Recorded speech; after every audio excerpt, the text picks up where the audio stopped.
الحمدللہ رب العالمین والصلاة والسلام علی خاتم النبیین وعلی آلہ واصحابہ اجمعین، اما بعد فاعوذ باللہ من الشیطان الرجیم، بسم اللہ الرحمن الرحیم۔ سامعین و ناظرین حضرات، جنت میں لے جانے والے اعمال پر بات ہو رہی تھی اور آج اس سلسلے کا آخری درس ہے۔ آج الحمدللہ 40 احادیث پوری ہو جائیں گی۔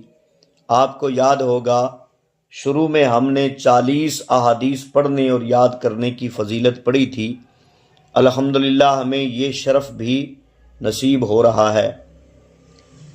جس کا خاتمہ بالایمان ہوگا وہ جنت میں جائے گا۔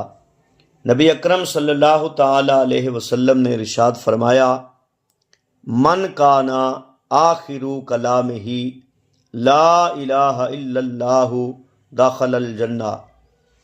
حضور نے فرمایا جس شخص کی زبان پر آخری کلام لا الہ الا اللہ جاری ہوا وہ جنت میں جائے گا۔ یعنی جب وہ اس دنیا سے جا رہا تھا تو اس کا پختہ یقین تھا کہ اللہ تعالیٰ سچا معبود ہے اور اس کے علاوہ کوئی عبادت کے لائق نہیں، اور نبی رحمت صلی اللہ علیہ وسلم اللہ کے رسول ہیں اور آخری نبی ہیں۔ دیگر جو اسلامی عقائد ہیں اور ضروریات دین ہیں ان پر بھی اس کا پختہ ایمان تھا، تو وہ شخص جنت میں جائے گا۔ دوسری حدیث پاک، سورۃ اخلاص پڑھنے والا جنت میں جائے گا۔ حضرت ابو ہریرہ رضی اللہ تعالیٰ عنہ روایت کرتے ہیں کہ نبی اکرم صلی اللہ تعالیٰ علیہ وسلم کے ساتھ میں ایک ایسے آدمی کے پاس سے ہم گزرے، تو وہ جو آدمی تھا وہ سورہ اخلاص پڑھ رہا تھا اور اس محبت سے پڑھ رہا تھا۔ حضور نبی پاک علیہ الصلوۃ والسلام نے دیکھا اور دیکھ کر فرمایا واجبت، اس کے لیے واجب ہو گئی۔ تو میں نے عرض کیا یا رسول اللہ صلی اللہ علیہ وسلم کیا چیز واجب ہو گئی؟ تو آپ صلی اللہ علیہ وسلم نے ارشاد فرمایا الجنت، جنت واجب ہو گئی۔ سورۃ اخلاص بہت عظیم سورت ہے اور معتبر روایات میں اس کے بہت زیادہ فضائل آئے ہیں۔ اجر و ثواب میں یہ سورت جو ہے نا، یہ ثالث قرآن کے برابر ہے۔ یہ ایک چھوٹی سورت ہے لیکن معنی و مطالب کے لحاظ سے بہت عظیم ہے۔ اللہ سبحانہ تعالیٰ کی ذات و صفات کا تعارف اس میں بڑے دل نشین انداز میں کرایا گیا ہے، اور جو 3 مرتبہ اس سورت کو پڑھتا ہے، سورہ اخلاص کو، اللہ تعالیٰ پورے قرآن کا ثواب عطا فرماتا ہے۔ حضرت انس رضی اللہ تعالیٰ عنہ بیان کرتے ہیں، نبی اکرم صلی اللہ علیہ وسلم کے صحابی کلثوم بن ہدم رضی اللہ تعالیٰ عنہ مسجد قباء میں امامت کیا کرتے تھے۔ وہ ہر رکعت میں سورہ اخلاص پڑھتے اور اس کے بعد دوسری سورت پڑھتے۔ ان کے ساتھیوں نے کہا کہ آپ پہلے یہ سورت پڑھتے ہیں، پھر اس کو آپ کافی نہیں سمجھتے اور کوئی اور سورت بھی ملاتے ہیں، تو آپ ایسا کریں کہ یہ سورت پڑھ لیا کریں یا کوئی اور سورت پڑھ لیا کریں۔ تو انہوں نے آگے سے جو جواب دیا، حضرت کلثوم بن ہدم نے، آپ نے فرمایا کہ ما انا بتارکیھا ان احببتم ان اؤمکم بذالک فعلت فان کرہتم ترکتکم۔ فرمایا کہ میں اس صورت کو نہیں چھوڑوں گا، تمہیں پسند ہو تو امام رکھ لو، اگر پسند نہ ہو تو امامت سے الگ کر دو۔ لوگ انہیں پسند کرتے تھے، لہٰذا انہیں امامت سے الگ نہیں کیا۔ جب رسول اللہ صلی اللہ علیہ وسلم کی بارگاہ میں حاضر ہوئے تو یہ مسئلہ انہوں نے حضور کی بارگاہ میں پیش کیا۔ تو یہ مسئلہ آپ کے سامنے جب پیش کیا تو نبی کریم صلی اللہ علیہ وسلم نے حضرت کلثوم بن ہدم سے پوچھا کہ تم اپنے یہ دوستوں اور ساتھیوں کی بات کو کیوں نہیں مانتے اور ہر رکعت میں سورہ اخلاص ہی پڑھتے ہو، اور کیوں پڑھتے ہو، اس کا سبب کیا ہے؟ تو انہوں نے عرض کی انی احبھا، میں اس سورت سے محبت کرتا ہوں۔ تو آپ صلی اللہ علیہ وسلم نے ارشاد فرمایا حبک ایہا ادخلک الجنۃ، اس صورت کی محبت تمہیں جنت میں لے جائے گی۔ ایک اور حدیث میں ہے کہ سورہ اخلاص پڑھنے والے کے لیے جنت واجب ہو جاتی ہے۔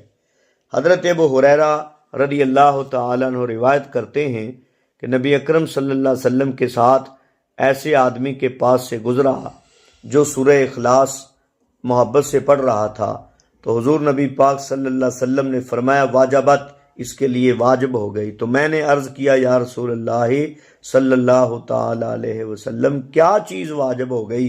تو آپ نے فرمایا الجنت، جنت واجب ہو گئی۔ دوسری حدیث پاک، گناہ کبیرہ سے بچنے والا، جو آدمی گناہ کبیرہ سے بچتا ہے وہ جنت میں جائے گا۔ حضرت ابو ایوب انصاری رضی اللہ تعالیٰ عنہ روایت کرتے ہیں کہ نبی کریم صلی اللہ علیہ وسلم نے ارشاد فرمایا جو شخص قیامت کے دن اس حال میں آیا کہ وہ اللہ تعالیٰ کی عبادت کرتا تھا اور اس کے ساتھ کسی کو شریک نہیں ٹھہراتا تھا، نماز قائم کرتا تھا، زکوٰۃ ادا کرتا تھا اور کبیرہ گناہوں سے بچتا تھا، کان لہ الجنہ، تو اس کے لیے جنت ہے۔ کبیرہ گناہ اس بڑے گناہ کو کہتے ہیں جس کے مرتکب کے لیے دنیا میں سخت سزا مقرر کی گئی ہے اور آخرت میں سخت عذاب کا وعدہ ہے۔ جو بندہ کبیرہ گناہوں سے بچتا ہے اللہ تعالیٰ اس کے صغیرہ گناہوں کو معاف فرما دیتا ہے اور جنت میں داخل فرماتا ہے۔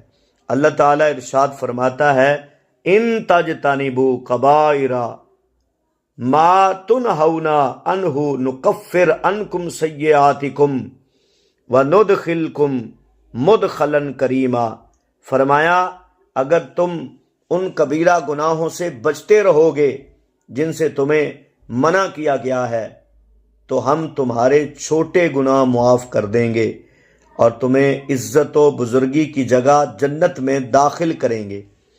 یہاں ہم احادیث کی روشنی میں چند کبیرہ گناہوں کو ذکر کرتے ہیں، کوشش کریں کہ ان سے آپ بچتے رہیں، اللہ تعالیٰ اپنی حفظ و امان میں رکھے اور نیکی کی توفیق عطا فرمائے۔ اللہ تعالیٰ کے ساتھ شرک کرنا کبیرہ گناہ ہے، کسی مسلمان کو ناحق قتل کر دینا کبیرہ گناہ ہے، والدین کی نافرمانی کرنا کبیرہ گناہ ہے، پاک دامن عورتوں پر یا مردوں پر تہمت لگا دینا یہ کبیرہ گناہ ہے، جادو سیکھنا یا سکھانا یا کرنا یہ کبیرہ گناہ ہے، یتیم کا مال کھا جانا کبیرہ گناہ ہے، تندرستی کی وجہ سے فقراء اور مساکین کا مذاق اڑانا کبیرہ گناہ ہے، شراب پینا، شراب بنانا، شراب بیچنا کبیرہ گناہ ہے، غیر کے مال پر ناحق قبضہ کرنا کبیرہ گناہ ہے، تکبر کی وجہ سے مخلوق خدا کو حقیر جاننا کبیرہ گناہ ہے، زنا کرنا کبیرہ گناہ ہے اور رشتہ داروں سے تعلق توڑنا کبیرہ گناہ ہے۔ تو آخر میں دعا ہے اللہ تعالیٰ عمل کی توفیق عطا فرمائے اور اللہ تعالیٰ کی بارگاہ میں دعائے یا الہ العالمین ہمیں اپنی اور اپنے محبوب کی اطاعت نصیب فرما اور تیرے محبوب کے حکم کے مطابق ہم نے 40 احادیث پڑھی ہیں، اس پر ہمیں اجر عظیم عطا فرما، اور نبی کریم صلی اللہ علیہ وسلم نے 40 احادیث یاد کرنے والوں کے لیے جو وعدہ فرمایا ہے ہمیں بھی ان کا مستحق بنا، اور جو کچھ کہا سنا ہے اس کا ثواب ہم اپنے مرحوم مسلمان بہن بھائیوں کو ایصال ثواب کرتے ہیں، ان کے درجات بلند فرما، ماہ رمضان کی برکت سے ان کی قبروں کو روشن فرما اور ہمیں عمل کی توفیق عطا فرما، آمین ثم آمین، وما علینا الا البلاغ المبین۔